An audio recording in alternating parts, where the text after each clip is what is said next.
All right, we have a long list here of an agenda. I'm going to go through a bunch of updates of our projects over the last year and highlights and activities and such. So that'll take up about almost the first hour as we get through all those. Then we have a couple presentations from Georgette with the Corps of Engineers, who I'm not sure is on yet, but hopefully they'll be on soon. Jinpeng will have one about Louisiana DOT's activities. And then the excitement for the day, the Code Jam. We had some great response on that, so I'm really excited to share the results of that with everybody.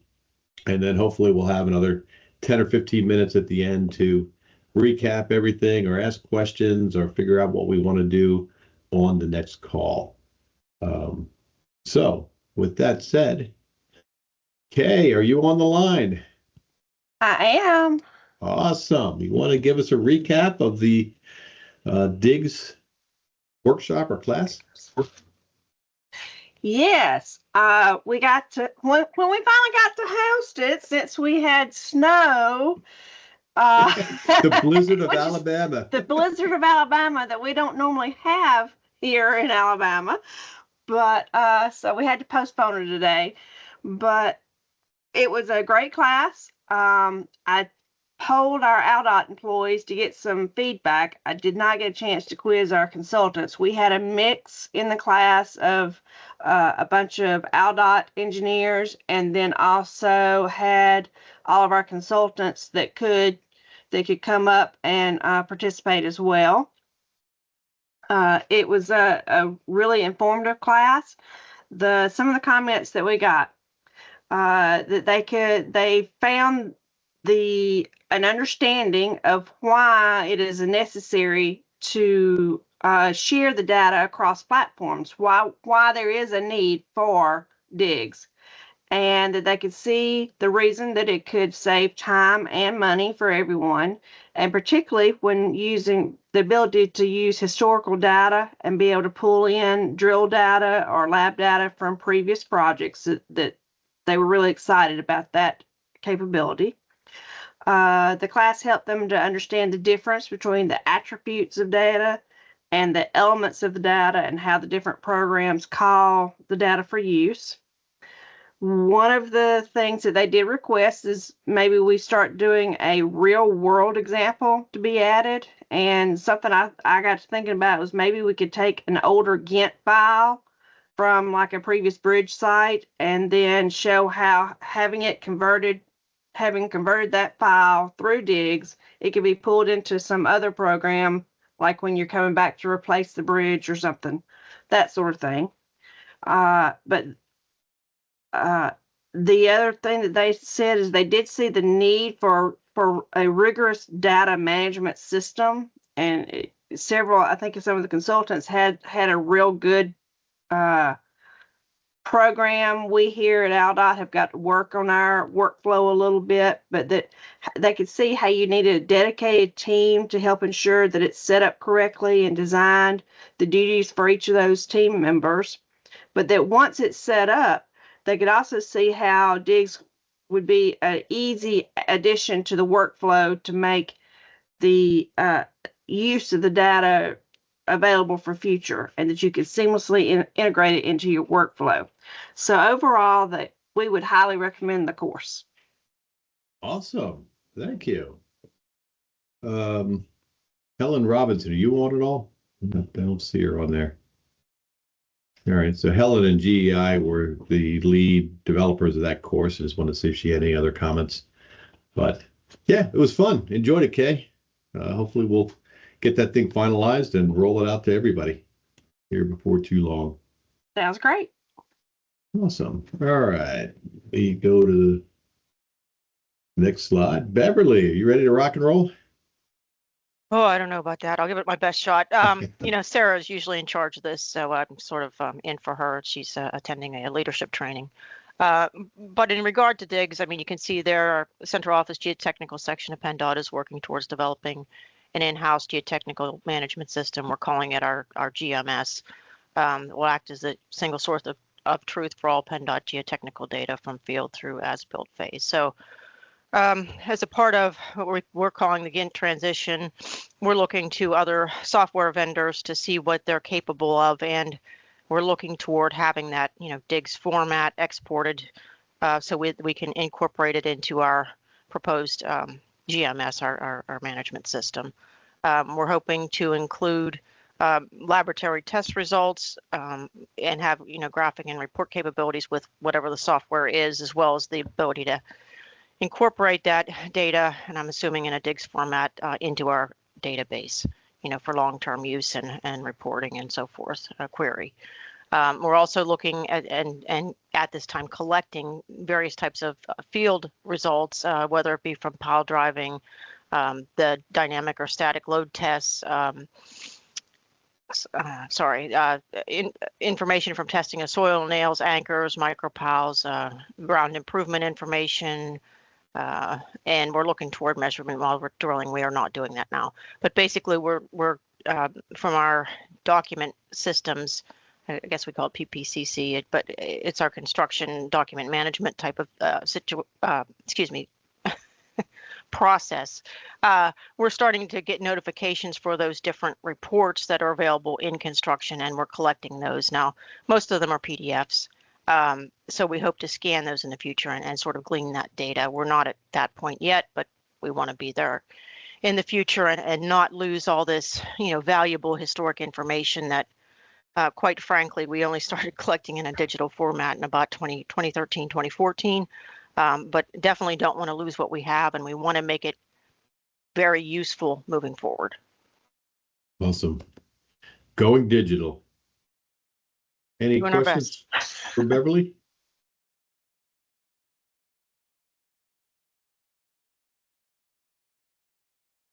All right. I don't see Brian Chaffee on the line. Anybody from GeoComp on the line want to speak? All right. We just got 5 minutes back. Well, is Ross here? What the heck? If Ross doesn't want to talk about his tool, I can, because I think it was used extensively. Please do. That'd be awesome. Let me pull it up.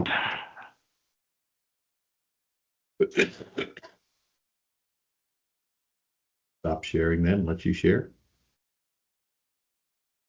Ross is on vacation this week, but I thought he was going to still join us because he's got a couple speaking parts here. He does. Let's see.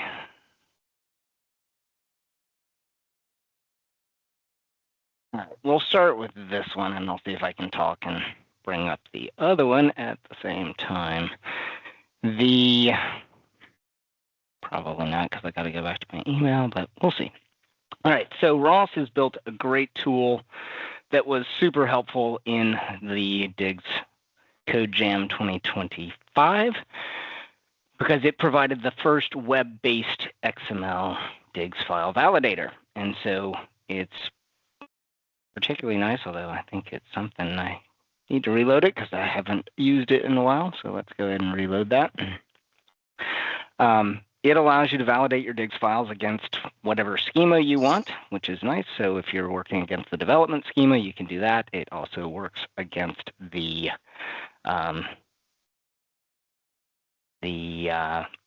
existing 2.61, 2.5a.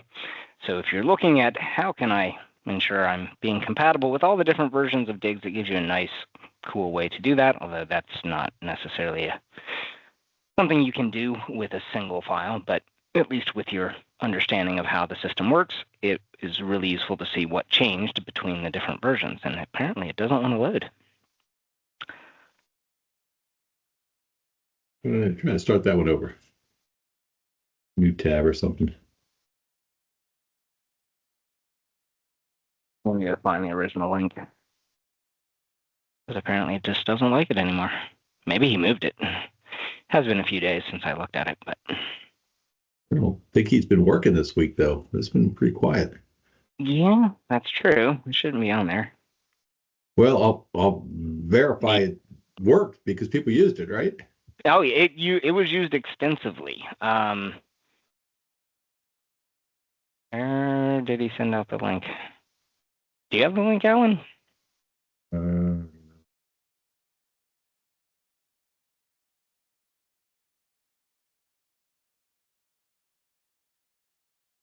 Well, it's on the CodeJam page.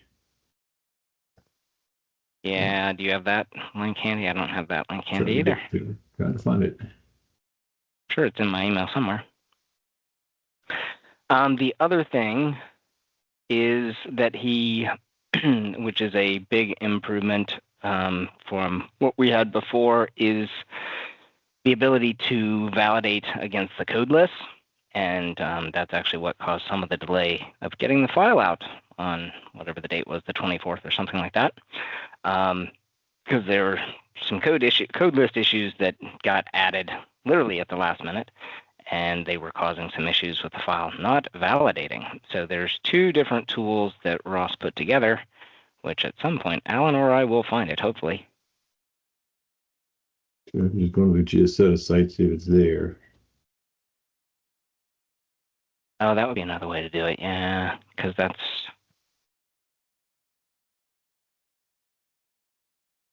DIGGS resources.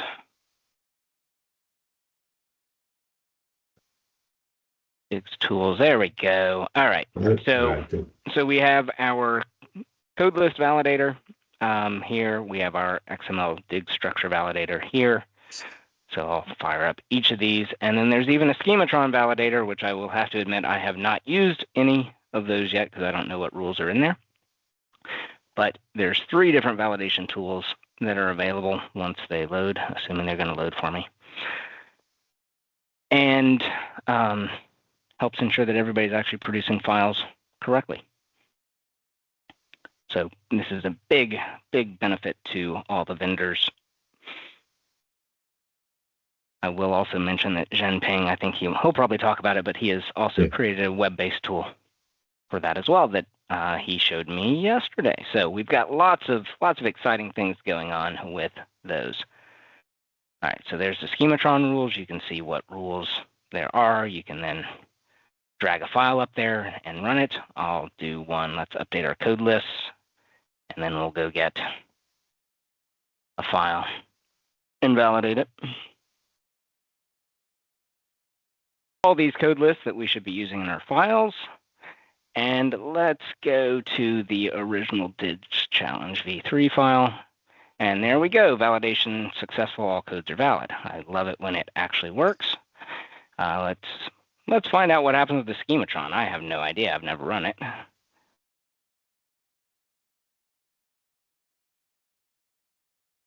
Oh, hey, my data was good. How about that? Got lucky. And the third one just doesn't want to load. All right, well, we'll get those fixed, but yeah, that was a great byproduct of this code jam is Ross, I don't know where he finds his free time, but he managed to whip these things up for us as we were getting the data file together. So something else for us to use, you can access that through the Geo-Institute website. Check it out, use it. We do have committee meetings regularly scheduled that help build out the code lists and the schematron rules. So that is open forum. We're happy to have people help and assist with the advancement of that stuff. Dan, I think, is next. No, for some reason I got MWD next. Dan, you're going to be up in a second here, but let's go ahead since it's in order. We'll go ahead with MWD. And let me share that screen again. That would be me, right? That's your video? Yeah. Ready for me to start the video? Not quite yet. Let me give a little intro first. So one of the projects that the DIGGS committee has been working on with the different vendors is the MWD aspect of the schema. And so there are new aspects to DIGGS that are in the development schema for supporting MWD in a more compact format, kind of like what we do with CPT data. And so we actually had our first vendor, LEM, I'm not sure if anybody from LEM is on, today, but they actually gave us some legitimate files literally yesterday, or 2 days ago, from the Army Corps for a project up in Alaska where MWD is being used. So with that, if you want to go ahead and share your screen, Alan, and start the video. Should be shared. Does everybody see it? Oh, yep. There we go. Yep. Good. Okay. So, is it going? There we go. All right. So we're going to actually take a couple of different MWD files here. We've already loaded one, that MWD Seward 01. We'll go ahead and load a second one, I think, here very shortly. And basically, it's directly from the manufacturer. So they have a web portal where you can download them. About the only critique I have of their files at this point is it would be great if we could get each borehole location in the same DIGGS file. At this point, we have to get multiple ones. But basically, we're going to push those data directly from the web portal into OpenGround. So I had to gray out the clouds other than the one that I'm allowed to demo this based upon. So there's the Army Corps cloud. We got to filter it down because the Army Corps has over 12,000 projects that are in OpenGround today. And so we're going to choose which project, and now it's pushing the data sets in for those two different Seward files. And there we go. It's off and running. It's in OpenGround. So let's jump over, and I actually generated this borehole log before I pushed the data in, and then I pushed the data in, and then I came back here just so that we could see there is no MWD data in OpenGround at this point. When I first generated the log, we have all those blank graphs on the right side. But all we're going to do is a nice, simple little reload of the data once it's been pushed in. And now you have all the MWD data. So that's the first borehole. And you've got penetration rates, you've got pressures, you've got torque pressures, you've got torque, fluid pressures, whatever was in the MWD file, that's gone directly in. Here's the second borehole. I'm not exactly sure why they don't have any MWD data for the first 37 feet, but that's what's in the file. So from 37 down to about 95 feet, we have MWD data. So that's essentially the process. So, a big shout out to LEM, literally the first equipment manufacturer of any type producing a fully validated DIGGS file that can be consumed by anybody who is supporting DIGGS. Awesome. Exciting news. Thank you. Thanks to LEM for supporting this and making this happen. So this is awesome. Absolutely. Yeah. Need more vendors doing it. Or bring them on. Now we can show we could do it. So now we need all the other drill rig manufacturers and instrumentation guys. Yeah, drill rig, instrumentation, CPT, laboratory, you name it. We need all those data producers. John, and I know Ross has been working with some of the smaller drillers that have some instrumentation on their on their exploration rigs, and has been helping them produce and deliver data in a useful format, similar to kind of like a CPT online portal. So awesome. Good. Thank you, Scott. Appreciate that. Let's see here. Danny, there? Yep. I am.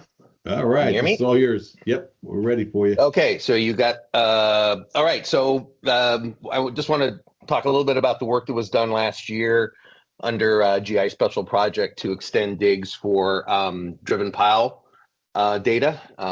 We formed a working group that myself and Nick McIra sort of led as the technical leads. And we had about 10 surface subject matter experts that helped to provide guidance for this. As part of that process, we analyzed a bunch of pile driving record forms from about 18 state DOTs, poured through a very detailed report on a large infrastructure project in Southern California that include both pile driving data and pile dynamic analysis information, as well as getting input from PDI, who's sort of the leading vendor in the pile driving analysis space. And with that information, we've developed some schema extensions for encoding driven pile data. And those include some new objects for describing as-built piles, some equipment objects for the equipment used during the pile driving process, as well as an activity object that describes that pile driving process. It includes equipment specifications, environmental conditions, and the actual data that's being recorded during the drive, both for manual or seximeter readings and also PDA outputs, as well as additional metadata associated with that. So we have those as part of our development schema, and it's available for analysis and testing to see whether we've got what we need to have. So this is a beta process right now for the pile driving. Next slide. The way we do this is the way we do all extensions in DIGGS. There are about 10 object classes in the DIGGS data model. These are sort of classes of XML elements that share common base types, and they're associated with each other via these referencing properties. So all of these base types then are used as the primary way of developing additional elements. So this major model doesn't change. We're just adding additional elements within the base type, within the object classes to do this.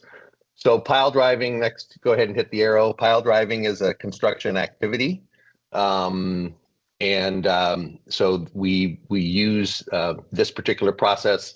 It's associated to a sampling feature, which is a location or a feature that the activity occurs on. In the case of piles, these are installations. They're installed in the ground or in a borehole. And so we are effectively associating these three types together when we're building the object. So we're only impacting this part of the schema. The rest of DIGGS doesn't change. Everything else stays the same.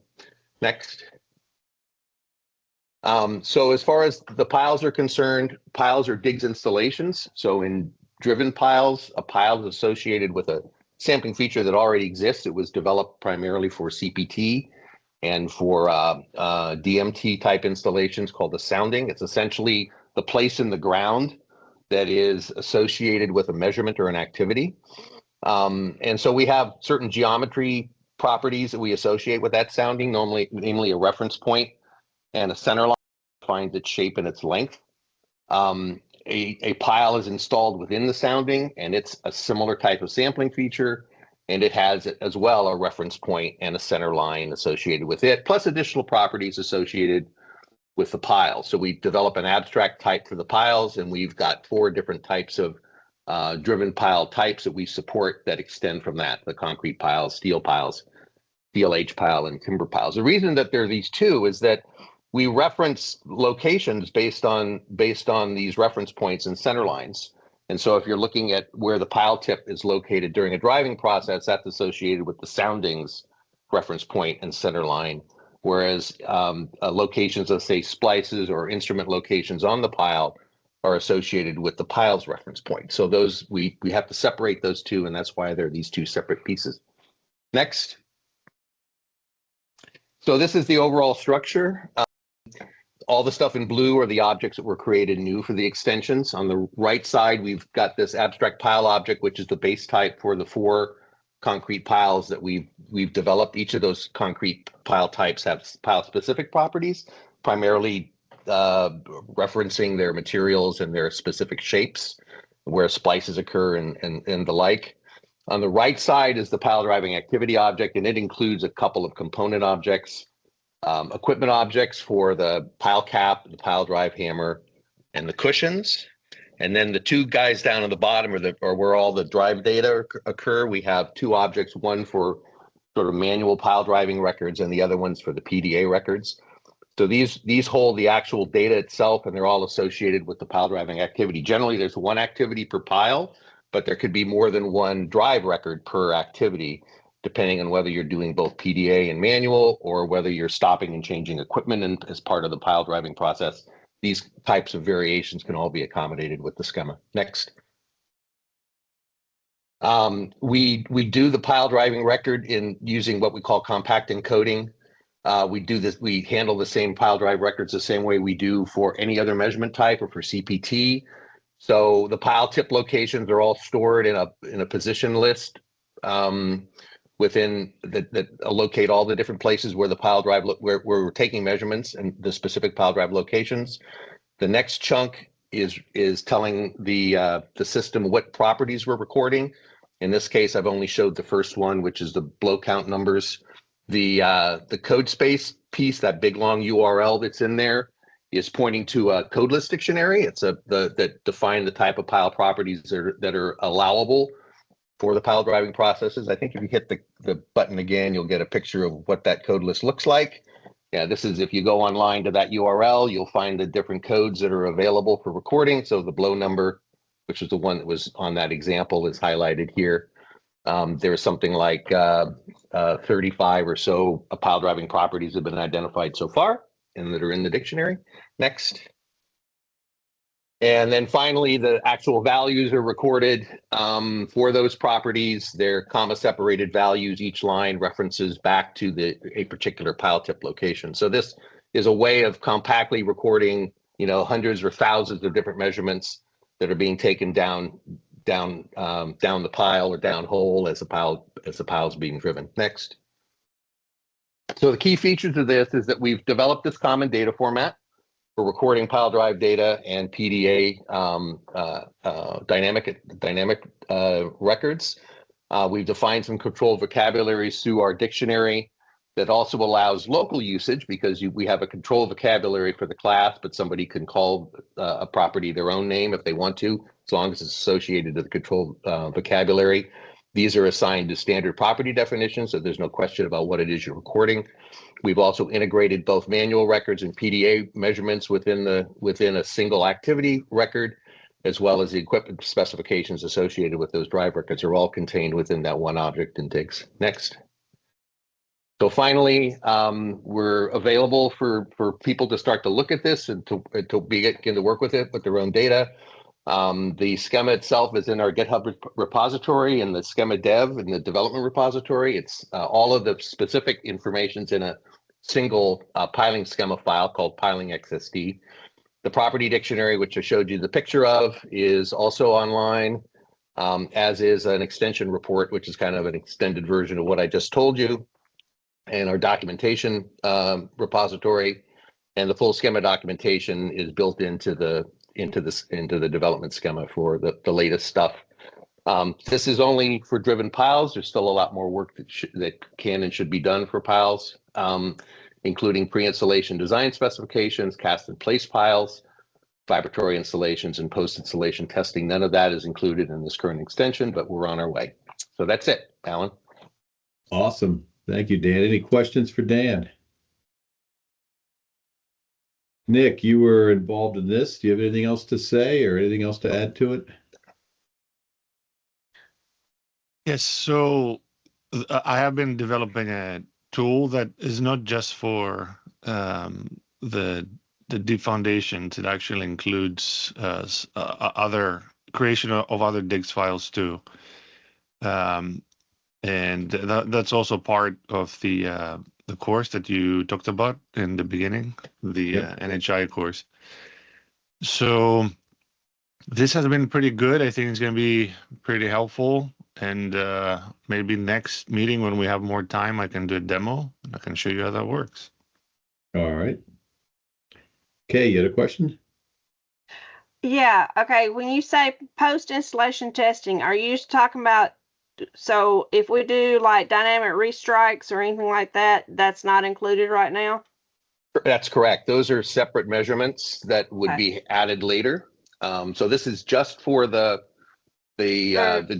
driving records, the actual driving part of the installation. Anything post installation is not yet included. Okay, so just be through end of drive. Gotcha. Correct. Right. Correct. But you are collecting the dynamic data during initial driving, right?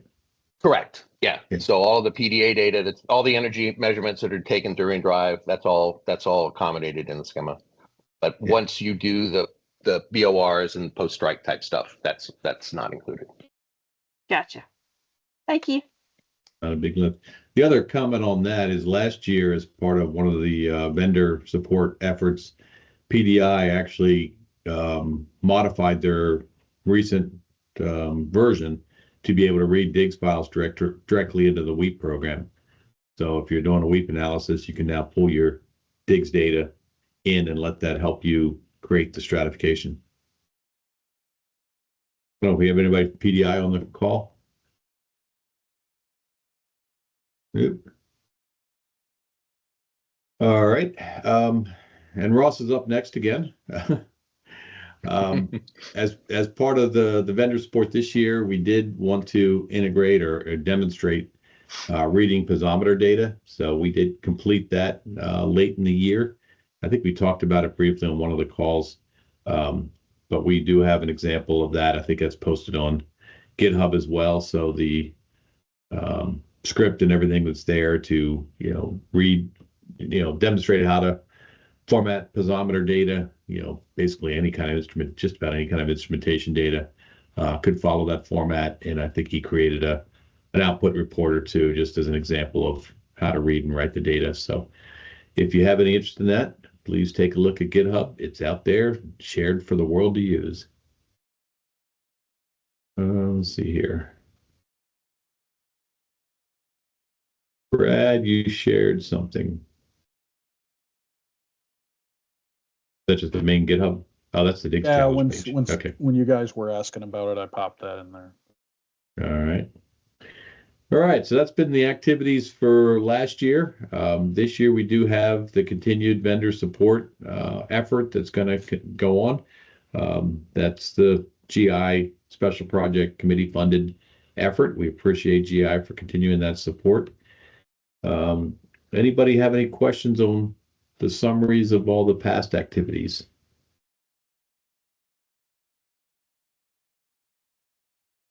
All right. We're running a little ahead of schedule, which is a good thing. Let's dive into the presentations. I don't see Georgette, are you on the call yet? Might be just in time. So I don't see her. I'll send her a text message. Okay, thanks. Hi, Alan. Yep. Hi, it's Brian from GeoCom. Hey, Brian, how you doing? Sorry, I joined late. I suppose you skipped me. That's all right. Just want to do a quick update where we are with respect to DIGGS. So let me just share. You want to share a screen? Yeah, just give me a second. Right. We'll stop this one. It's working. It's gonna work. Right. So last time we talked, it was a UU2 support for DIGGS and our products. Good news this year, we've expanded that to CBR, DS, and our triaxials, as well as and our advanced triaxial, so that the ASP and SP support. So now, for example, we have a DS instance open here, and our data are loaded in, and now we do the exports, very similar as to the UU2, and we just simply give our type output as a DIGGS file, and hit the button, and we say yes, please replace it, and you saw it magically go off and give us a little DOS box, and there we go. Our file is updated, and there we got it. So we have our DIGGS output, and in this case we have a couple outputs. We have two data sets. We have the consolidation type. Consolidations, and then we also have the shears. So and we have support also for consolidation and shear with the ASP and the triaxials as well. Not going to show CBR or U2. We've seen that before, but yeah, they all follow the same model here at the company. And so the good news is that we're reaching a point where almost all of our software has support lines for DIGGS, and at least at some level. And so eventually we're going to be transitioning over from our original CSV formats, which I'll probably a quick show of that. which looks pretty plain. And again, it's just a table format into DIGGS, which is much less cumbersome for the client because it's a standard format. And Awesome. and now software can be pulling our content in either from our CSV files, which again it's very plain, or a much more advanced the DIGGS format with which has much better description. One caveat for us still is that we're still on 2.5a. I know there's 2.6 out there, and I saw that. Oops, this is the wrong DIGGS. What is this? Okay, anyway, so yeah, there's a 2.6 schema, and we are working to move to that and stay up to date with the changes. And I know there's been quite a lot since 2.5 and 2.6. So we're keeping with 2.5 at the moment, but So Sure. I'm going to jump in there and recommend you not stick with 2.5 because there are fundamental issues that are wrong with 2.5, specifically with respect to certain properties and some of those more advanced tests that got resolved in the dev schema. So really what you should be designing against is the dev schema because there are significant issues with consolidation, direct shear, and direct shear actually hasn't been resolved yet. Yes. So yeah, exactly. There's a lot of hand updating of the 2.5 schema kind of for us. And I got to ask, what is the kind of rollout schedules between versions? I mean, 2.5 was sort of a last year thing. Is it like once a year you roll out, once a month? I think it took us a couple years to get from 2.5 to 2.6, didn't it? Yeah, 2.5 is like 5 or 6 years old. And then 2.6 has been out, Dan, how long? Yeah, about a year and a half, something like that. But we're looking to produce a 3.0 version, which will be out this year. It will include what's in the development schema. There are some things in there that we'd like to have tested first before we lock it down. Specifically, like I would mention both the MWD and the piling extensions that are in there now. So I would concur with Scott is that if you're going to be looking to stay up to date at this point, would be to move past the 2.6 and start to work with the development schema. Most of that, it's in beta, so there may be things that will change, but most of the stuff that you're working on, particularly with those tests, I think are in pretty good shape now, with the exception of the direct shear we still need to work with. The direct shear we've still got to work on, yeah. Yeah, with the exception of that, I think the triaxial tests, the CBR, all those things are pretty well locked down now. So I wouldn't expect any changes. And unless you see a need, now's the time to do it. And we hope to get all this stuff taken care of this year and have a what I believe would be a real functioning 3.0 version this year. And Brian, we'd be happy to consume any of those DIGGS files that you guys are producing. So if you want to share, send over one of the examples you have. I would, before you send it to us, I would make sure that it validates using those new tools that I'm going to put them in chat just because if you weren't on earlier. Brian, have you guys been using any of the validators yet? PyDIGGS or the new one? I use the Oxygen editor and some Linux tools as well for XML validation. Cool. Get your help, and it's exciting to see GeoComp getting basically everything produced in DIGGS data. So love it, and would love your help trying to get us to the goal line here for 3.0. Great, thanks so much. So many other questions? All right. Hey, there's Georgette. Awesome. Welcome, Georgette. Hey, sorry I'm late. I actually jumped out of my supervisor's all hands call. It was overlapping. So I'll have to jump back over there. That 11:20 you would show up, and we were running a little early. So That's good. But yeah, if you're ready, let's go ahead and rock and roll. That way you can get back to your other meeting. Yeah, sure. Thanks for the time. I think there's a little bit of interest on what the Corps is doing and what our path is. So I'll share my screen. This is pulled from a presentation that I've given in the past. And Geodata 1 is tied very much directly to what we're doing with Open Ground. So I'll give a little background on that. So hopefully you guys can kind of see my screen. Yep. So obviously you folks know we have, folks all over the country and actually all over the world. And in the last 100 years or so, we've collected a lot of subsurface information from a variety of our projects.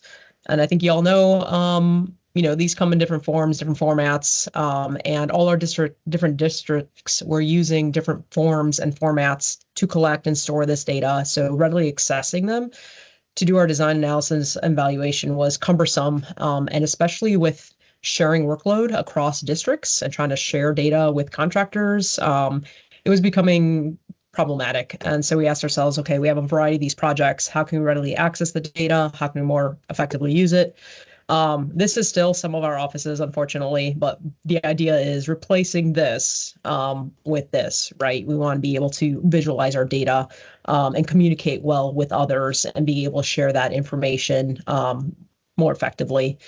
So how do we get there? We said, all right, we got to establish authoritative database, get all our information in the same formats, and in one location where we can all access it. But of course, that's a huge migration of data.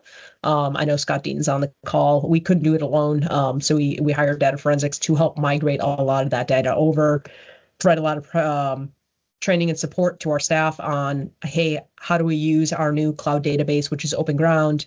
How do we migrate the information? How do we ensure this is long lasting into the future? Implement all the practices in our guidance and regulations, and of course, establish maintenance resourcing. So into the future, how can we make sure that this is sustainable? We had GINT before, but each district was kind of paying for it individually. Now we have a centralized fund for it. And so to date, Open Ground has been established as our authoritative database. It has increased a lot of efficiency on being able to access information readily and how to share that information. It's got that standard database structure so that we can, get information from contractors and share it back. It is a single source of truth when we have multiple data sets, and I'll show you some improved visualization capabilities we've done. But we found that it wasn't the end all be all. We're able to pull in the borings to, make 3D drawings and be able to highlight, okay, where do we have anomalies? Let's bring it out with construction. Let's bring it into Leapfrog and so we can, pull in other data sets together, better understand the subsurface, bring in geophysical information, bring in information into GIS, and it's all been working wonderfully. So we've migrated about 8,500 projects, about 210,000 locations across the world, and over 8 million linear feet of drilling, and it's still counting. We're still collecting more information. We're still finding more. I think we valued it at $600 million of data, but I think that's underestimate, and it's actually more than that. That's in the database. But what we're finding is, okay, we have all this information in the database. You have to have Open Ground installed. It's kind of hard if you have multiple projects with different project names, figuring out, okay, which total boreholes do we have in the vicinity? How do we readily access that? How do we get our planners who are not familiar with Open Ground to access it? How do we get our project managers to access it? How do we overlay that information with other data that's freely there? There was a lot of questions to that, and we said, okay, we have a database, let's leverage it. So we're like, okay, what other data sets do we typically combine, especially in feasibility studies and planning phase, that's out there that we want put in people's hands along with the borings? And we're like, well, USGS has a database set up with all of their different fault mapping, hazard models, hazard curves, topography maps. And we also know the global earthquake model has a lot of information out there as well. And we know we have our own databases that have a lot of information on our facilities, the footprints of the facilities, not just our dams and levees, but our navigation structures and our military facilities. And we also have another database that has landslide inventory. And so it's like, okay, we have all these different databases now. How do we bring all that information together? So we ended up partnering with the Navy and the Air Force, and we said, hey, let's build a web interface. And in this web interface, let's visualize all these different databases, the data in these different databases in one space. And that can kind of increase our efficiency and not have to, download data or bring it into a different visualization software. Let's get it all in one place. And so this is kind of the concept behind it. Basically, a website where all core employees have access. So do the Navy and the Air Force initially. There's discussions of opening it to the public, but not duplicating any data, going straight to those authoritative databases and bringing that information in so that you can turn on and off different layers, zoom into any part of the world and find that information. So we awarded a contract to build this website back in June, and it will be up and running and available for all the DoD in June 2025, so not too far away. So this says concept level design. We're beyond concept level design. It's already up and functioning in an environment that the contractor has, and we are now migrating that environment into our SWIBI cloud environment, which is our government-owned Amazon cloud environment. So on our VPN, but this is pretty much kind of what the site looks like. You can type in a location or a project name or coordinates and zoom to that part of the world. And then go ahead, turn on the layers for the boring logs, turn on the layers for USGS maps that you want, or any gem maps that you want. We also built in the capability to highlight one or more borings and being able to print the reports in PDF and also export the data in a .csv so that you can bring that information out and use it elsewhere if you want. We also connected it to the probabilistic seismic hazard curves as well. So we didn't duplicate anything. We're just bringing it all into one center. So here's just kind of another zoom in look where you see a bunch of borings in the middle of the page, but we also brought in earthquake information as well. So if we wanted to see, hey, where are our faults and where are they, but also we wanted a secondary use of, hey, if there's an earthquake nearby, where's that earthquake? Where are our facilities and where's our this information so we can better analyze it? So, of course, there's a lot of training and guidance and updates that's going to happen with this in the future. But that's where we're at with the software application. Any questions on that? I know it went kind of quick. I'm sure there's question is you're exporting as CSV. Will you be able to export as DIGGS as well? That's a good question. I would assume so if the CSV file is DIGGS compatible, and I think Open Ground is DIGGS compatible. Yeah, Open Ground is. So Open Ground should be able to export the DIGGS structure. Yep. Sure. Exactly. Yep. Yeah, there's no reason why you wouldn't be able to. I don't think that's in the current project design for the GIS application, but yeah, but I think that's easily added. Definitely. We would love for you to add it. That would be awesome. But okay. It's exciting. I love seeing all these different data sets coming together and being accessible for everyone, hopefully. And I look forward to the opportunity for public to get to at least some of that. Yeah, I'm hopeful, or at least my personal goal is to make part of this information open to the public so that the website will be publicly accessible so you can see all the boring logs. We'd strip out any information that was, obviously sensitive or on military facilities that public, if they don't have a need to know, they should know. I think that makes sense. And we built it in such a way that is possible. So it's currently, the structure is there. Just need the cybersecurity approvals, the paperwork done that says, hey, here's what's going to remain behind firewall, and here's what we're going to allow to the public and get that signed off. The timeline for that, I'm hoping, is about a year after we have it internally functioning and working. No guarantees. It all has to go through cybersecurity sign off. Yep, I understand.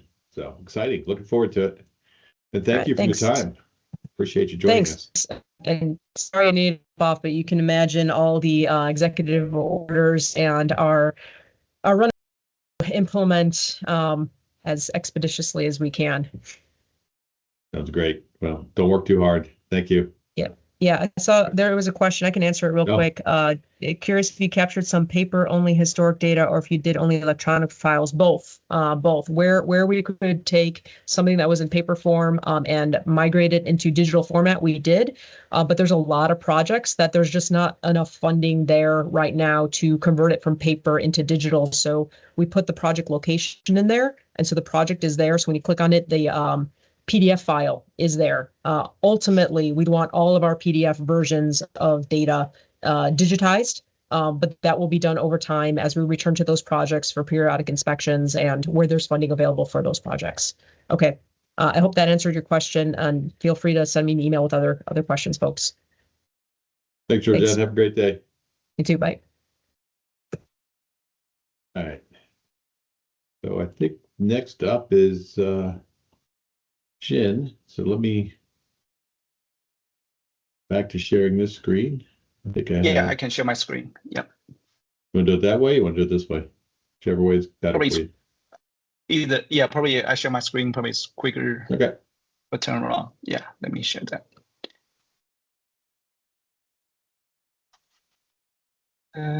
Let's see. So can I see my screen? Yep. Yeah, I cannot bear with this. So good morning, everyone. So I'm Xin Peng from Geosyntax Atlanta Regional Office. So over the past several years, Jesse Rouser from Louisiana DOTD and I have been collaborating to improve the geotechnical data management for design and construction projects for Louisiana DOTD. So today I will kind of we will provide a brief overview of our ongoing collaboration effort through these current projects. We go to the next slide. So things here is just a brief overview about what we have been doing in the last several years. So since 2020, so Louisiana DOTD has incorporated some statistical analysis from Federal Highway GC5, FHW GC5, into several web-based prototypes I previously developed to bring to support the bridge and highway design and construction projects.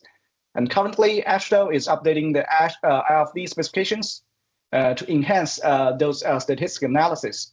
So in response, Louisiana DOTD plans to adopt those updates and integrate them into the latest version of the platform to further streamline engineering design workflows. So is Jesse there? So I will turn this over to Jesse to introduce the overall concept of the platform. Yep. Yeah. So there's a couple motivations here, and one of them obviously is to get our consultants to look at the statistical based approaches in GEC5. That's even more important now because some of that is going to be incorporated into the upcoming AASHTO code. And so we wanted to encourage that, but we also know that, Ghent will be sunsetted, and we've got a lot of consultants asking us, oh, what are we going to do? What are you going to expect from us on the other side of this Ghent sunsetting? And I've been telling all of our consultants, guys, you need to join these DIGGS calls and you need to get involved so you understand, how we're going to be exchanging data in the future. And so we want to encourage our consultants also to get involved with DIGGS and to understand it and to implement it to some degree, even if it's to a very small degree. So kind of what we're aiming for here is we want to provide this web-based platform to help our consultants do some of the statistical analysis. And Xinping and we've demoed some of that on these meetings in the past, but as a reviewer for the state, one thing that kind of is daunting for me is, we're already reviewing geotechnical calcs, and we have quite a few consultants whose work we have to review, and potentially we're going to be adding another layer of calculations on top of all this, which would be the statistical analysis, and we're going to be verifying, hey, how did you get to your resistance factor? So we really wanted to provide this web-based platform. That way we all agree on the way that we are doing our statistical analyses, stratifying our soils, and ultimately getting to our resistance factors in accordance with LRFD. So we wanted to provide this to help our consultants out, but we also saw it as an opportunity to encourage our consultants to use DIGGS. And so what we're trying to do, kind of what I'm showing on the left side, is our goals here are to consume a GENT file, and we have a standard LADOTD template that is cloned for all of our projects. So if a consultant has been behaving, then their GENT files will conform and they will be consumed by this platform, and they can go ahead and do all the analysis they need to do. But we also want to provide a DIGGS converter, so that way if you supply a GENT file that is in accordance with our current GENT template, you can generate a DIGGS file and use that however you want. But also, kind of to loop back around, we want to also consume DIGGS files. So the intent here is to provide a GENT to DIGGS converter, but also once GENT is sunsetted, we want to have native DIGGS capabilities so we can continue to use this platform. And then kind of looking into the future, we want to be able to use the Open Ground API in order to consume data directly from our database. And so that's kind of where we're trying to go with this. It's twofold. We want to encourage our consultants to adopt DIGGS and to help them get to this other side of the GENT sunsetting. And we also want to encourage them to kind of standardize these statistical calculations so we can all be on the same page when we're reviewing their work. So I'll turn it back over. Yep, thank you, Jesse. So I think, yeah, just add a little bit to Jesse's comments. I think this web-based platform is fully customized and developed for Louisiana DOTD. So they have full control of all the features. So what kind of features they want to implement? So we have a detailed discussions about, let's put the button like this. Yeah, in this way. So they have full control of everything. So about all the features. So let me go to the next slides. So here I'm just going to talk a little bit more about the DIGGS integration strategy after the overall concept of the web platform, how we're going to implement the DIGGS into this platform. So as Jesse mentioned, so the platform governs already allows efficient import of boring data from GIMP project files for analysis. So currently we are integrating PyDIGGS to validate DIGGS files and also adding a module for DIGGS exporting. Additionally, we're also considering to develop a GIMP to DIGGS module into PyDIGGS, and which allow Louisiana DOTD users either use run PyDIGGS in their local computers to convert GIMP project files to DIGGS files, or directly export DIGGS files from this web platform. So providing greater flexibility in data management to further support all the Louisiana DOTD projects. And so here I also want to introduce a little bit about PyDIGGS, even though I introduced PyDIGGS a few years ago. So we also have several videos about this. So for now, so PyDIGGS already have 30,000 total downloads and 3,000 downloads in the last month. So actually, this is not any funded projects. This is our personal open source projects initiated in 2021 with the release of the first version. And later, I think later in 2021, my PhD colleague, Athita Sinayaki, joined me and helped further improve the tool. So recently, we also continue to enhance the PyDIGGS with several new releases. And PyDIGGS, again, PyDIGGS is open source Python package distributed under permissive license, which allow users to freely use it on their local computers or integrate into their own tools, whether open source or proprietary tools. So things PyDIGGS is releasing. So its major goal is for software developers and Python users. So many professionals without programming experience may have found it challenging to use over the past few years.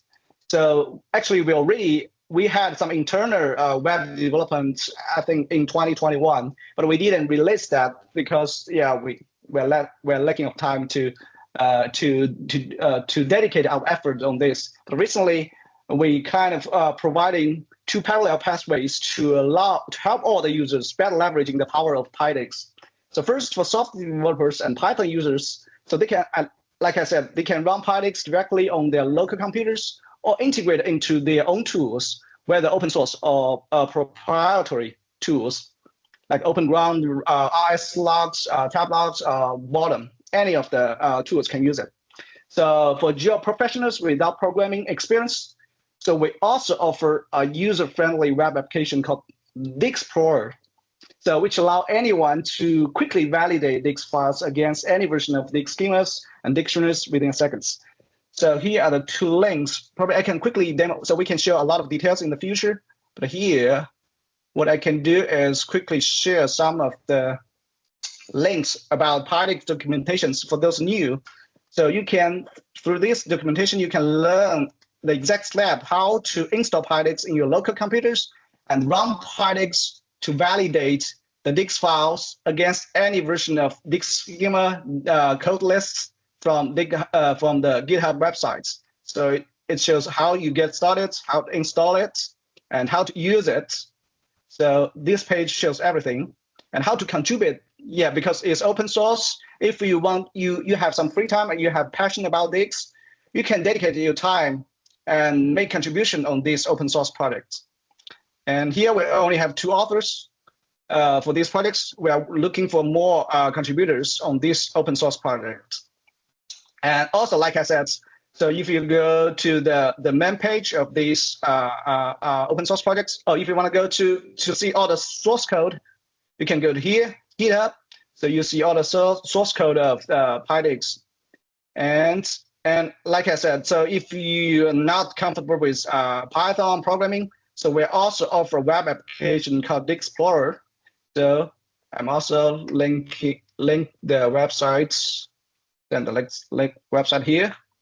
So if you're not comfortable with DIGGS Python, so you can directly load your DIGGS files whenever, however you get into this platform. Let's say we just use the DIGGS challenging v3 DIGGS files from the DIGGS gem. So once we load it, and it pop up several things. So you can see XML contents for the DIGGS files. Previously, you probably need to use a dedicated tool to open the XML, the DIGGS file to see the content, right? So here you can make edit in this file.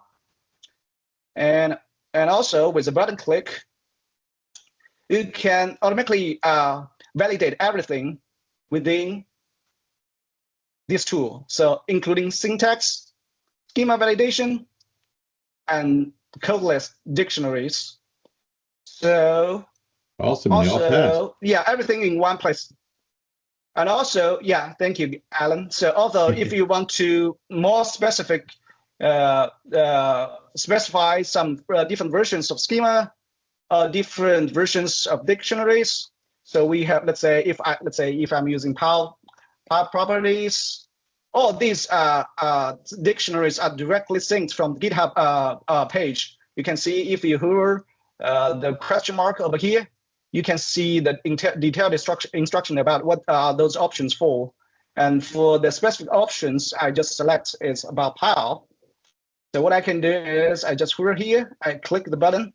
So it will directly link you to the latest the dictionary code list you're using from GitHub.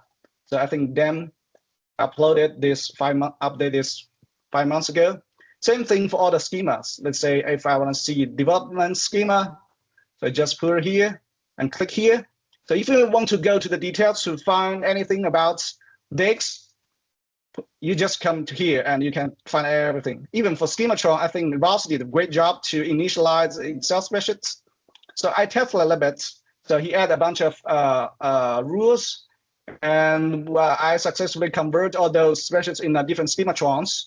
And but it's optional. So if you want to enable the schematron validation, you can validate it.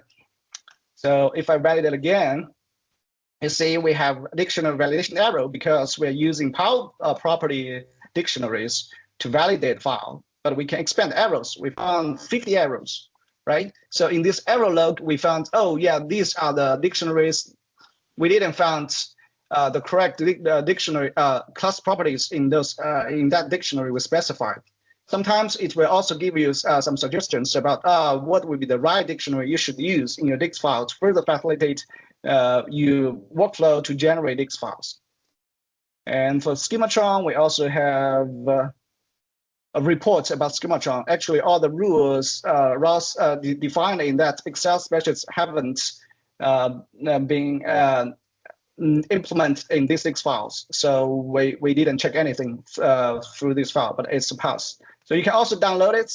And this is an ongoing projects using our free time again. So we are planning to implementing more features. Let's say you see there's view mode here. So in the future, probably you will see another mode. You can populate the entire XML files in different data tables. So you can download them and for further data manipulation or to do everything. So again, so this is just, so for now we have total 91 validations using these tools. So feel free to use these tools for to further streamline your DIGGS journey in the future. Awesome. So, thanks, Jin. Looks great. No problem. Yep. Any questions? Thank you. It's exciting to see all this development happening around DIGGS and to help facilitate implementation of DIGGS and validation of it. So appreciate the effort there. Thank you. And like you said, it's open source, so he's looking for more contributors. You have a little bit of free time on your hands and you like this stuff, join in, help out by DIGGS. All right. Good. Well, if there are no other questions, I will jump into the code jam. All right. So, everybody, let me ask, do you want 5 minutes to stretch your legs real quick before we dive into this? Everybody good? All right. We'll keep rolling then.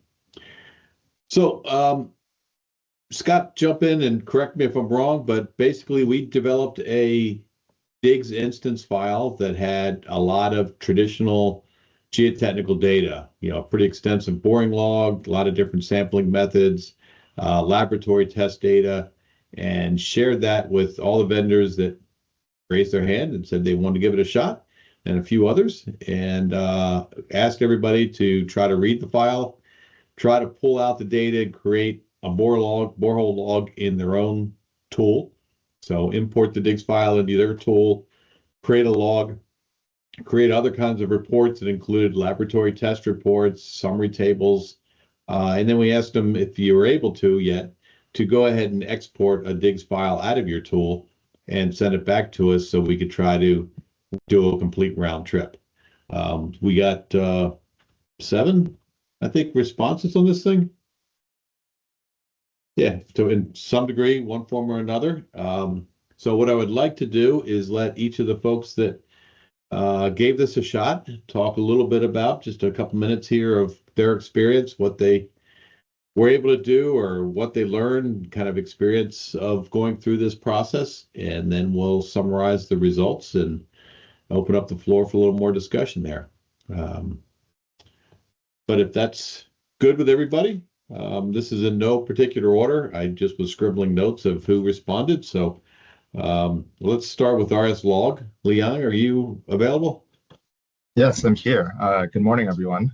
Hey. So our entry into the code jam for RS Log is essentially we heavily revamped our existing DIGGS import system. So before we had a system where we relied on the user to do a lot of the mapping in the XML files, but now it's all done automatically in our backend.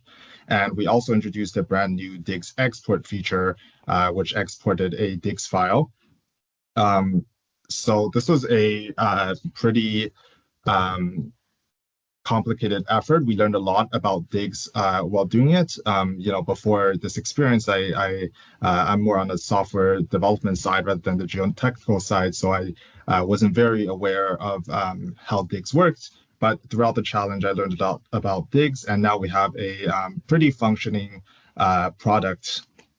So in terms of our experience with the challenge, there were two main challenges that we faced while trying to implement this feature, which first, the major one is that there are inherent differences in the ways that we represent data. So the database of RSlog compared to how DIGGS represents data in the XML file. We found that DIGGS is often a lot more comprehensive and verbose, and we end up having to discard some of the data in the DIGGS file. And also there are just some other cases where DIGGS has the same data, but it's represented in a different way. So for example, under a borehole, DIGGS separates the boring method, the casing, and the hole depth into different properties, whereas in RSlog, we have it all under a single boring method entry. So there's some complicated processing necessary to import that. And another challenge that we faced is that there's a sort of need for more documentation and examples with regards to development side of things. So I found that the schema documentation while working with it is very comprehensive, but often sort of lacked a little bit of more descriptiveness of how the different properties work, especially for someone who's not as into the geotechnical side of things. So that was our experience with the challenge. Awesome, thank you. Yeah, I think that's one of the, you hear more about the documentation, that stuff we put together last year was very helpful, but it still needs some updating and needs to continue to grow. So thank you, appreciate the effort there. Luis, are you on with 4DM? Luis gave a shot at it, but okay. I don't think they actually did. I thought he said that they were too busy. They were working on it, but they weren't able to complete it. So he was buried with other things right now. Daggone client work is getting in the way. I mean, what's that all about? Scott, I think I got you up next.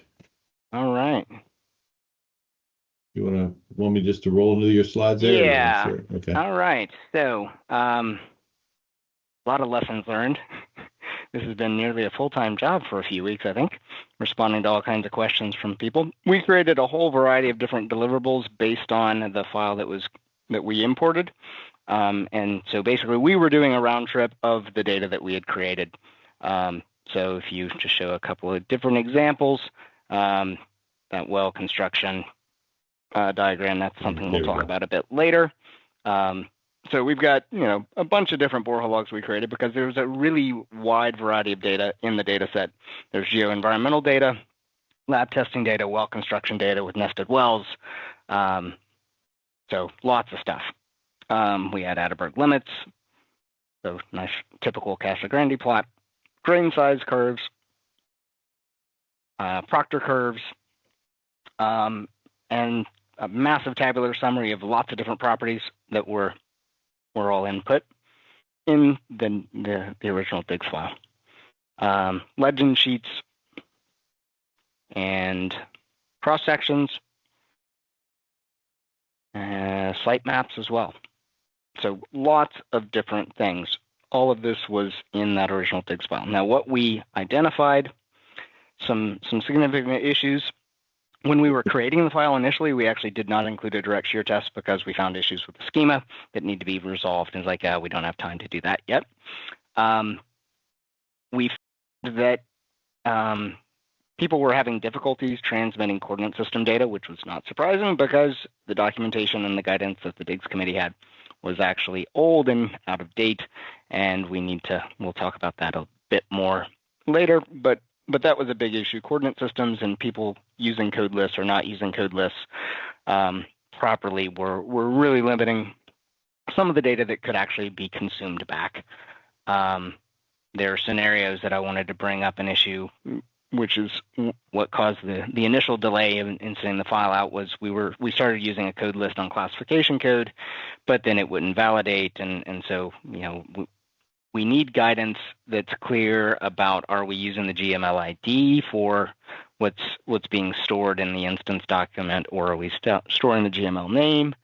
There are pros and cons for each, but I think from a data perspective, it probably makes more sense to use the name and not the GML ID that has a lot of restrictions on it. Otherwise, if you are using the name, you have to do 2 lookups basically one when sending, one when receiving, unless you're going to store that additional code list value in your database, just to be DIGGS compatible. So that was a big issue that we saw, is lots of code list issues.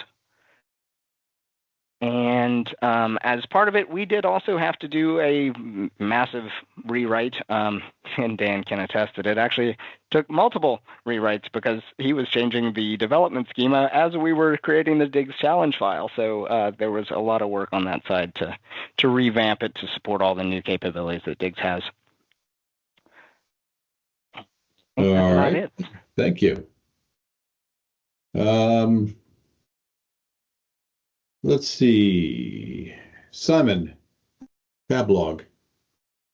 Awesome. Hey, everyone. Yeah, it was a really good challenge for us. I think we've been playing around with DIGGS for kind of 4 to 6 months now, but haven't had too many clients actually asking to use it. So I think this was a really good catalyst to actually get our hands on some DIGGS files, test out our imports and exports. I think similar to Liang, we had slight challenges with the way our database is structured and the way the DIGGS file is structured. For example, just interpreting little things like the well logs. It was called well opening, and was that a casing type, or was that a well log type? And the level of granularity Tablogs databases things in was then causing challenges with some things, and other things we weren't classifying our data as granular as DIGGS does. The lab testing side was really good test. Tablogs recently purchased a lab testing software last year, but it's an Aussie-based software, so it was great to get that fired up and get them working on DIGGS as well. So we imported all of that data, which was really good. Yeah, I think across the board, a lot of learnings for us on just mapping all those GML IDs to the correct spot. There's a little bit of ambiguity on our side, trying to figure out exactly where to go, and doing that round trip exercise was really helpful, putting it in, exporting it, and then re-ingesting it a second time to make sure everything was going where it should both ways. Yeah, overall a really good exercise, and I think sort of really fired us up to keep focusing on our DIGGS Awesome. imports and exports over the next few months. Awesome. Great. I'm glad you're bringing those Aussies along too. Yeah, I think one of the biggest things for us as well was the chat GPT tool that's been built out just for those quick questions that I used to call Ross and hassle him on. It's sort of Ross in a chat bot, which has been really, really helpful for us. So you have been using that, the LLM? A lot, yeah. Awesome. We used that was one of our main tools, especially for our software engineers. If I couldn't reply quick enough with the geo background for them to have something that they can just ask those first questions to, it was really helpful. And I think that as we try and grow DIGGS is something that, yeah, Tablogs is definitely keen to help out how we can focus on that language model side, because it just removes the big barrier and a lot of the fear, I think, for software developers who don't have that.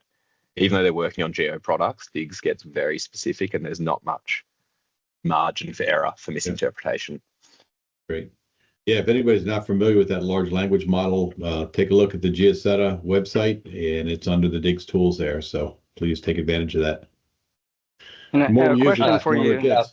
A question for Simon. How did you guys populate those GML IDs? I would have to check exactly with our software engineer what he did there. I know he was using the big reference sheet that we had online and was mapping them all to our Tablogs back end, but I haven't gone any deeper in it than that. A couple of comments too. One is with the large language model, it's still very much in development and it needs more training. So be careful, because it could give you the wrong answer, at least currently. Hopefully it wasn't doing that to you too much, Simon. The second thing has to do with second thing with respect to the GML ID is one of the implementations we're going to be doing in 3.0 is that there are a lot of all of DIGGS's primary objects are developed from GML objects, which all require this GML ID. In many cases in DIGGS, there are component objects that are part of a larger object that are not independent at all, don't need to be referenced, and don't require GML IDs. And so what we're doing now is revamping a number of the component objects to make the GML IDs optional. So a lot of the requirements earlier to sort of generate an ID, even if your database didn't have one to hold that stuff, it'll still, if you have the GML IDs, it'll still work. There won't be any issues. But that should solve a lot of, or help to solve a lot of programmatic headaches with respect to the GML ID generation for 3.0. So that's one of the things we're working on now, is to make sure that we get all those component objects that do not really require IDs for referencing purposes, and provide them to be optional IDs from here on out. So that's it. So are you guys storing those GML IDs in your database?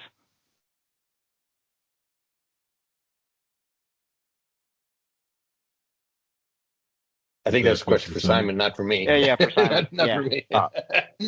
I'd have to check exactly the approach my software engineer took with that, but I from my understanding, he's built like a lookup table of all the GML IDs in our database and then mapping them to the relevant field in tab logs. It's kind of like a primary foreign key database structure, data table that he's built. How do you handle that, Scott, with the GML ID generations? Or all the ones that serve no meaning, they're just random numbers. So because there's no meaning behind them, they don't do anything. They're not used for referencing elsewhere, so you don't need to store it. You just need to generate it in order for the DIGGS instance to be there. It's just to be compliant with DIGGS. Yeah, those are the things we're going to eliminate in 3.0. Those requirements. All right, great. Let's move on. Sobek, Genevieve, are you available? Kieran? Yep. Just go by Jen. Jen's good. Jen. Yeah, we had kind of similar, I guess, challenges as others mentioned. Our database is quite extensive, so we basically just worked on mapping the DIGGS to our database fields. I guess one of the biggest challenge was we started developing the import based on the original files that were on GitHub. So it was a bit different. There were differences with the challenge file compared to what's on GitHub. So I guess that's where we had to make a few changes here and there, adjusting, and we did. We're gonna probably talk to Scott like later next week, but we did find other little inconsistencies. So that's where that was probably the most challenging. I just confirmed with Christy, because you talked about the GML ID. Basically, we also just generate a random ID, which is not really using. It's just generated. So yeah, with if it's not necessary anymore at the end, 3.0, that'd be good. Other than that, yeah, we had like both. We actually started the development with export first, and then went on import. So our import is not totally finished yet. I mean, I don't think it's ever going to be finished since DIGGS is developing, but yeah, I guess there's a few little things here and there, like subsamples that we're working on, and just like the subnods. But other than that, it was good to improve our code and improve our import and export functions. So yeah, and I was actually maybe gonna mention to Scott, you showed earlier like all those PDFs, the lab test. I don't know if it's possible, maybe next week or whenever. Excuse me, to have actually that full example. That's probably what we think would help the most for not just us, but probably all developers, is having PDFs and the XML file. So the full kind of we have the data, but we also have what it's supposed to look like. Just easier for just validation, also just to actually see the full thing.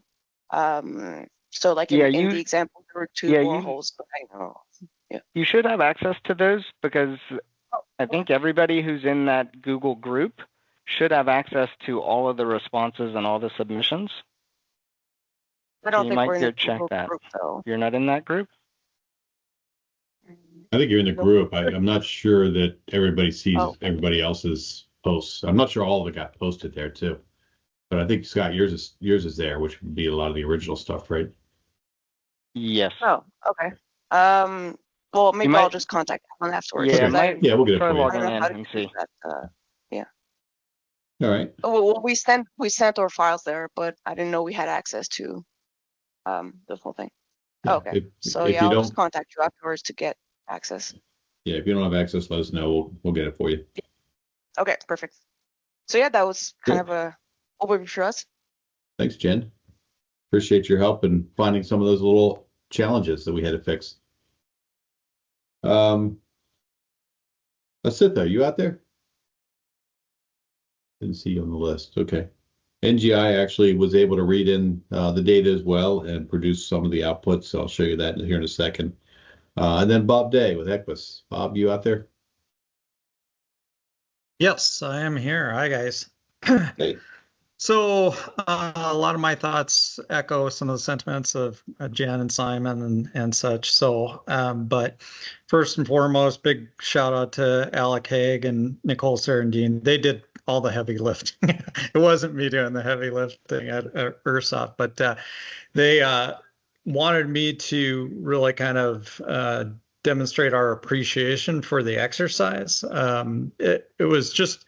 It was really validating, not only for our own process, but good to hear, from others and get feedback from Scott that we don't get through, running it through the validation tools. There's more to it.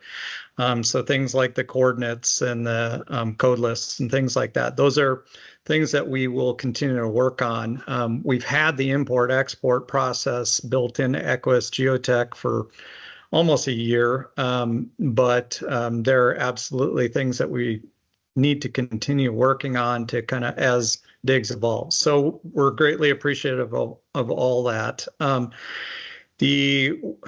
of the challenges that we ran into is that we've seen from version to version the changes in a few things, field names, DIGGS_geo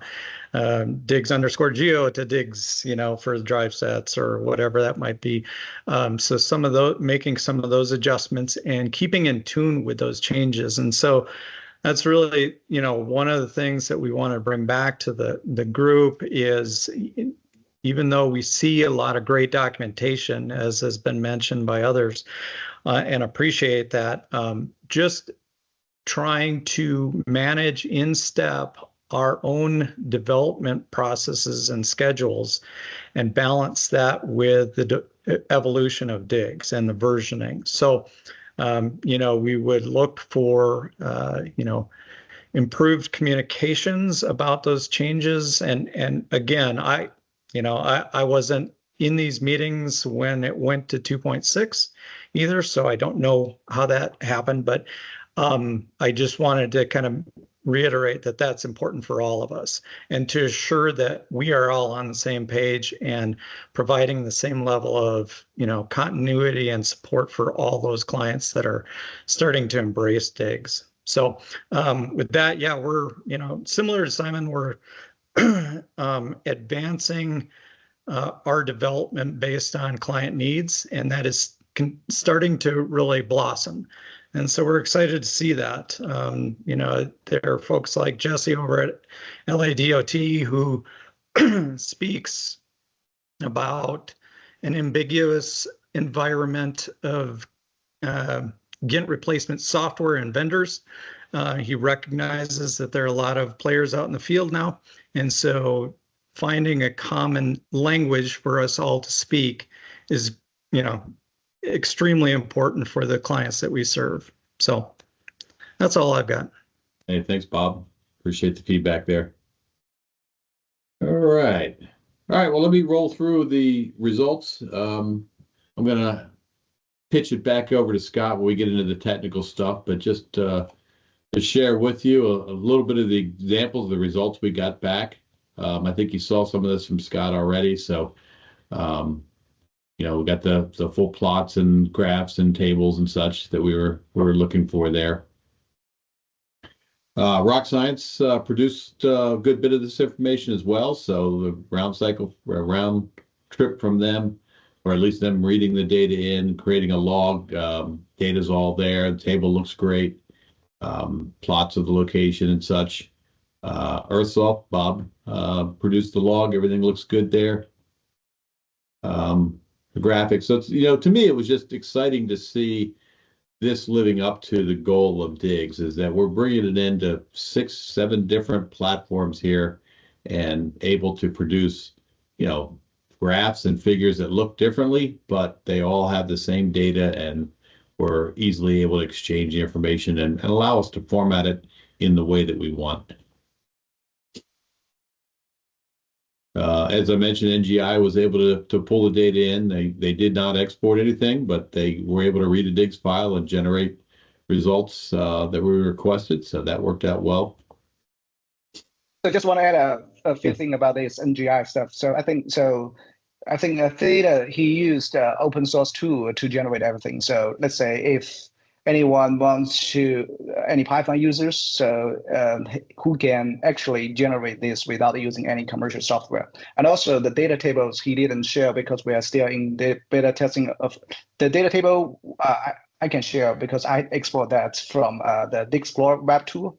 So it's pretty comprehensive. We have 70 columns of data, but we see some inconsistency about GML IDs from the original DIGGS files. And also we saw some inconsistency about elevations. When we check the elevations of the lab testing results from the DIGGS files, when we're comparing it with the PDF example log, there's a little bit, probably 0.5 or something, or 1/5 differential difference. Yeah, there has some discrepancy over there too. Yeah. Okay. So just to add, yeah. All right. Yeah, we need to take a look at that and make sure we understand why the discrepancy showed up there. Sobek and Geotech produced the logs. They look good as well. Great output for the Atterbergs, the lab results and everything. Again, plan view. So I really just wanted to share with you that, all the vendors were very successful at reading the files in and generating the results, and don't seem like we have very many surprises that popped out of all this. So I'm excited to see at least the import and the handling of the data, efficiently here. So overall, everybody was, able to successfully import DIGGS files and produce reports that we were looking for.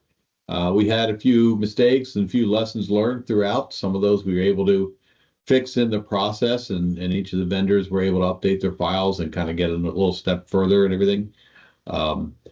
Weren't really successful in the round trips. We got partial results back. So depending, I think we heard from some of the vendor summaries here that their data structures are a little different. So some data comes in and has to get, handled differently, and coming out, it doesn't look quite the same. So I think understanding the differences in the data structure and what we can and how we're going to be able to complete the full detailed round trip is something we have to work on here moving forward.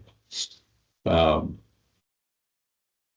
are some issues with the documentation. We've heard about that a little bit, so we'll try to work on that this year, both updating the existing document and maybe adding some new sections. The goal was to get that on GitHub and make it more of a living wiki. So maybe that's something we can be working on a little more this year, and as we're updating the documentation.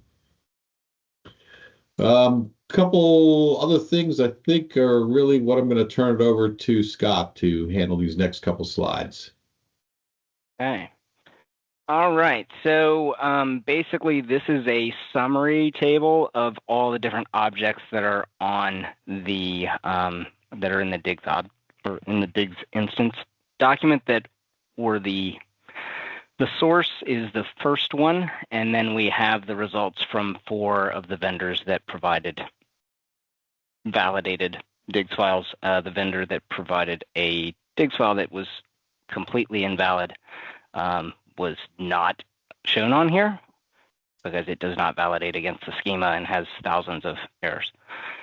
So other than that, it was, I would say, quite successful. If you go to the next slide, there were definitely issues that came up. Units was a big one. Every single element that has a property that is something that should have a unit of measure should have the unit of measure, whether that's the coordinate systems, the degrees, the feet, meters, centimeters, PSF, TSF, whatever it is, you've got to have those units because they store data in a different unit than we do, and you got to be able to handle that. Similarly, you might have imperial to metric conversion going on, so who knows? But units was really a big deal, and it caused all kinds of problems. And I wanted to highlight something in this specific example because this is where we saw, like when we got some of the DIGGS data back and we imported it, it's like, well, everything suddenly was 3 times bigger because the units were listed in metric. It's like, oh, well, yeah, that's because they actually gave us the units in metric, but the data was still actually in the original feet that was provided. So the way your linear referencing works is you have your linear reference system, and this is fundamentally defining what your depth units are, because this linear reference method is then, this linear reference system is linked through your spatial reference system name as an href. And so you know that 0 to 5 is actually in feet because of that daisy chaining. So that's really important to understand in order to transmit the data correctly. But units across the board just caused problems. Coordinate system, that was a big one. The documentation is old and has the URNs in it. The example DIGGS file was actually only partially correct because I corrected it in the borehole sampling feature, but I forgot to correct it in the well sampling feature, so we screwed up there. But that's now been rectified, but we do need to update the documentation at the DIGGS committee. So we're now using these 3D coordinate systems that can be found online, and we're going to create a blog post about that as part of the improved communication to make sure people understand how to use this correctly. But let's give you a little preview. So if you look at that reference point, that big long URL, it's actually 2 different URLs that are concatenated, or kind of 3 URLs, I guess. The first one is the website where it's coming from, that opengis.net. Then you have one equals, and that is your WGS84. And if I think if you advance one, Alan, we'll get that showing up. So there's your WGS84. So if you actually take that first part of the URL, you will find there it is, WGS84 down at the bottom. That second part where it says 2 equals is your vertical coordinate system. So go ahead and advance again. And now you will see that that one is NAVD88. So the original file for the borehole sampling feature was correctly encoded to have all the information you would need to actually decipher the coordinate system and where it's supposed to go. But you do have to understand how those compound coordinate systems work.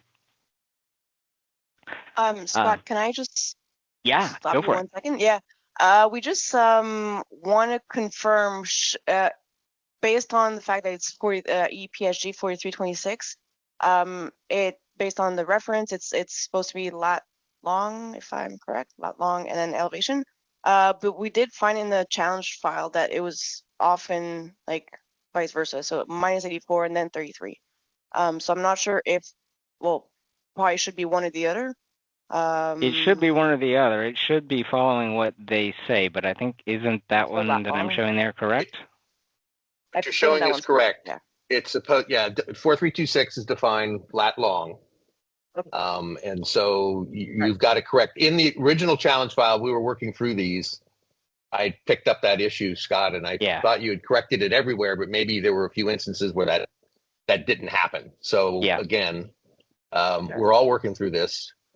But yes, it's supposed to be. The coordinate order, the axis system order, should be defined, by the actual coordinate reference systems that are in these compound systems. And what this URL does is return a GML definition of the coordinate reference system. And we want to take advantage of OGC's work to do these APIs, because all the processing application needs to do is to go to those URLs. And it can understand exactly what those coordinate systems are, or what coordinate systems are being used. Perfect. So yeah, that's kind of what we figured, but there are a few lines where it was inverted, so we weren't sure. Yeah, well, just let us know because we probably missed some of them. And there are some geographic CRSs that use LON lat because the projected systems are XY. So anyway, right. No, I meant in this actual file. It's the way it is. In this actual file, and if there were some errors in there, we knew about that. We hopefully had tried to correct it. If there were a few that were missing, we apologize. So Thanks. We had some files that wouldn't validate at all against the GeoCeta tool or in Oxygen, so they just were not valid, couldn't be parsed. Others did a really good job. The code list issues were definitely a big deal. That's super important for any area within the schema where, in order to understand what the data is, you must use a code list and it needs to be standardized. And the simple examples are the role object, where a role can be a driller, it can be a lab testing person, it can be a contractor, a client, a project manager, a project engineer. So it's basically people and organizations. But in order to understand where that's going to go, you have to use the standardized terminology. So that seemed to be a big sticking point, and that's where those dictionaries are that Jen mentioned online, and why you should not only validate your file against the schema, but use the code list validation as well. We had scenarios where people weren't writing the pause lists and the test results objects correctly. That is correctly documented, so please refer to the documentation on that. There's actually very good documentation on both of those. We had lots of vendors, including us, not using href links correctly. So the objects that had to be associated with other objects, like sampling activities, or samples with sampling activities with sampling features with projects, those couldn't always be tied back together. And that does become important if you're ever going to have a DIGGS file that, like in our scenario where we weren't doing the project reference correctly, if you're ever going to have a DIGGS file that has data from multiple projects, that's got to be correct.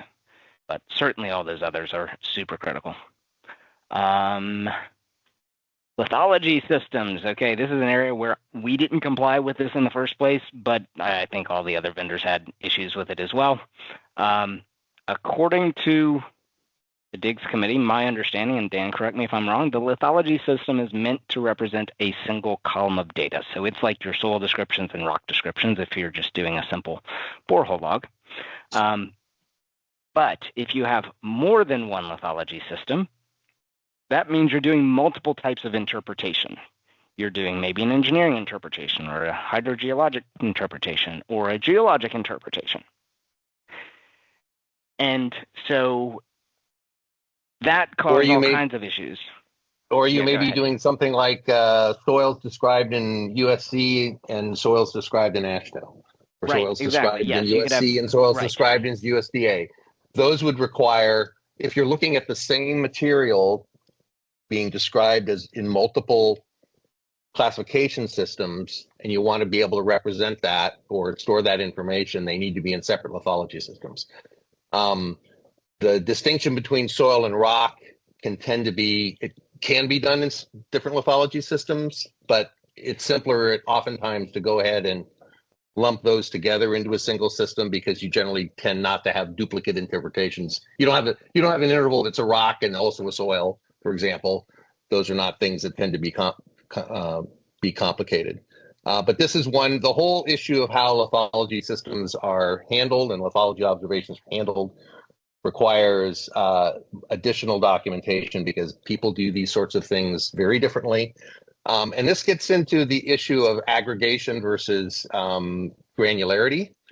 DIGGS tries to allow for both in some certain cases, certainly in the lithology observations we do, but generally we tend to lean toward being more granular, because if you can have a granular data set, but once you concatenate that into some sort of aggregation, it's very hard to deaggregate it again. And so if there are issues with other data sets where you are more granular than DIGGS, we don't want to know, because that's something we should try to accommodate in future versions, so that we don't lose your information that you have. We do want to know if we do. Has some more Yeah, we do want to know. Yeah, we do want it. We do. Did I say not? I apologize. I'm still jet lagged. I thought you were saying, don't tell us. We don't want to know. No, we absolutely want to know about that. I understand the problem of having a granular DIGGS structure when your information is not granular, and how to manage to map that out. it's a worse problem to go the other way because that loses data in the translation into DIGGS. What we want is to have the DIGGS file be able to contain all of the information that may come from a data source. We don't want to lose information in that translation to DIGGS. So if you are operating with any of these data sets in a more granular fashion than DIGGS is currently handling, then we want to know about that because we want to fix that problem. We don't want to lose You got data. a question? Good. Hi. So we are dealing with that in-house with this issue. So different projects have different project needs, right? And then also you have geotechnical interpretation, and then you have environmental interpretation, and you have a hydrogeologic. So what we're looking at is to use color, because in open ground, they have this feature called color codes in the field geological descriptions table. But we find that very limiting because it's constrained to the top and bottom depth of that layer you have set for the lithology. So to get around that, we actually created another table, and just that table is just very simple table, top depth, bottom depth, and then a color code, and then whatever the lithologic system that you want to use. So, and then we overlay it on our the other more granular kind of lithologic system. So let me explain a little bit about the observation systems and how they work. There's one for lithology, which are basically your soil and rock descriptions. There's another for GeoUnit and another for stratigraphic unit. So those are very simple. They're just top, bottom, and then whatever code you want to use or identifier you want to use to define those. So the idea here is that you could describe soils in one context. You could describe soils as lithology systems in multiple classification systems. You can also do a hydrogeologic unit, or you can do which would be our GeoUnit classification type, observation system type, or a stratigraphic unit type. There are a series of these observation systems that are essentially all separate columns for different interpretations. They're all independent. You can even do colors, for example, as an independent system. You can choose to relate your color layers independent from your lithologies. That's not commonly done in geotech, but it is done in other practices. So the whole process of these observation systems is very flexible in terms of how you can organize information. How that translates into a data system is another question, because in many cases, a lot of that stuff is concatenated to a single layer. As you were explaining that problem, you have a single layer, and then you have to try to do something like overlay a hydrogeologic interpretation or some other type of interpretation onto that. That was actually shown in my example log. That's where those colors came from. So DIGGS doesn't have that limitation currently. At least we don't think we do. And again, I think we need to explain this better because it's not as well defined, or certainly in the documentation. The philosophy behind the observation systems and how they work is not defined well. And this is one of the things that's on my list of fairly long list of things we need to do with respect to improving documentation. And it keeps growing. Yeah, thanks. So like in our example that we provided, we didn't follow the guidance of the DIGGS committee because we didn't think it made sense to have a lithology classification type of USCS that would then have both the soil layers and the rock layers. So we did our soil as one lithology classification type, and then we did our rock layers as a second. Now, ideally, and actually that's okay. The problem is that and that depends on how you end up displaying. But and that's where I think you're not overlapping. You're not overlapping intervals. So we're not overlapping, but if they were all in the same lithology system, I think it would make sense if we moved that object into the layer itself that told you which one it was part of. If you needed a different category for categorizing those different types of lithology systems for hydrogeologic, geotech, whatever. Well, every lithology observation can define its class type, and you can also. I think there's also a matrix type property that is soil and rock, so you can say which we did use that for the soil or rock. So there is a way to do that. Yep. And I understand that oftentimes in logs, a lot of the stuff gets mushed together. You do a USC classification with rock classifications, and so we're trying to accommodate both. move along. We've somehow managed to eat up all that extra time we had earlier. All right, Scott, anything else to say this list? So it was just there's issues with symbology where we had symbology not coming back. This is the red box there showing we had issues with the because of the lithology systems not being used consistently between all the vendors. So there's just areas where we need more clarification and guidance: sampler types, water levels, well construction details.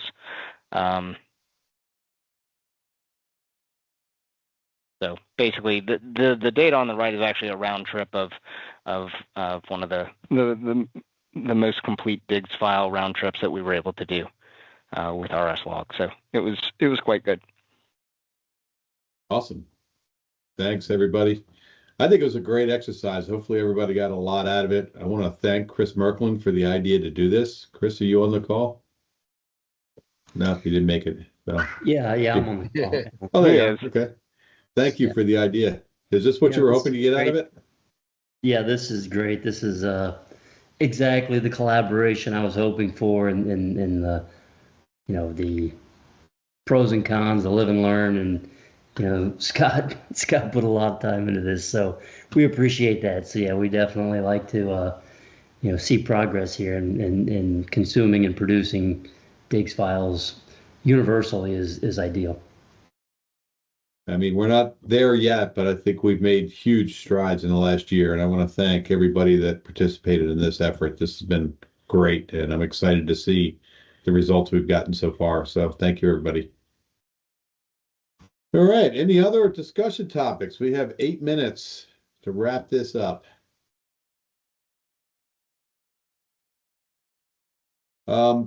We will continue our monthly calls. So if there are topics that came out of this conversation today that you'd like us to dig into deeper on the next calls, please send an email. These monthly calls are updates and an opportunity to help explain, some of these details and talk through some of the challenges. So please give me ideas to put on the agenda for the next call. Let's see here. What's our next sidebar meeting coming up? Scott, do you know? I can look at my calendar and see. So going as well. Code list meeting next week. There we go. All right. So everybody who wants to work on code lists or schematron rules, please, if you're not already on the invite, join us. Let me know. I would also add, or who wants to understand how to use code lists properly. Yeah. Okay. Because we need to discuss that. I'm not sure it's settled at this point. All right, so that'll be the topic for next week. We'll talk about code lists some more, so please join us if you're interested. If you don't have the invite, let me know. I'll get you the invite. And on the 21st, we have the MWD call. And I'll talk to the big group. We'll have the big party again March 7th. And on that, I guess we got a couple other. I can update on SQL. All right. Yeah, next talk about the next meeting. Yep, Nick. I'm looking forward to that. That'd be good.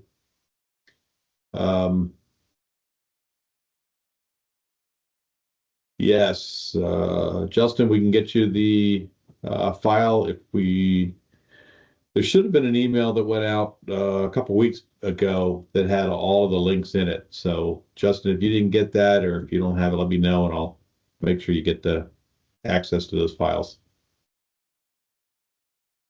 Okay, Sarah, Simon. I think the next vendor support one is. It's usually right after the monthly one, but I don't think I have them on the calendar yet. Yeah, I don't see it for that one. You're right. All right, I will try to add the vendor, update the invite for the vendor call. Hey, Alan, I thought last month you were talking about meeting at Geo-Congress. Are you still thinking of trying to do that? Or no, are you just doing the virtual one on February 7th, on March 7th? Yeah, we'll just do the March 7th thing. Yeah, just didn't think there were going to be enough of us there at Geo-Congress to pull that together. If anybody's there at Geo-Congress, you want to get together and talk about DIGGS and vision for the next year, I'm happy to find some time and might even buy the beers. I will put in a Alan, little I'll plug be- that I'm hosting a I'll be data management panel with the New Jersey DOT, Army Corps of Engineers, Terracon, and Haley and Aldrich. Nick is speaking for Haley and Aldrich. So it's going to be very like practical focused data management, not so much DIGGS focused, but obviously we'll be talking about how people are implementing DIGGS. So if you are going to be at Geo-Congress and want to watch that, participate in it, ask the panelists questions, I think it'll be a good event. When is that being held? I think it's on it's on Monday afternoon. Okay. That was great, Mary. Thanks. And thanks for helping to put together this agenda. Much You're most appreciated. welcome. Glad to help. You're much more organized than I am. All right, Simon, I will add you to the invite for the code list call. Thanks, mate. Anything else? Awesome. Everybody have a great day. Enjoy your weekend. Thanks, everyone. Thanks. Take care. Thanks. Thanks. Thanks, guys. Thank you. Thanks, guys.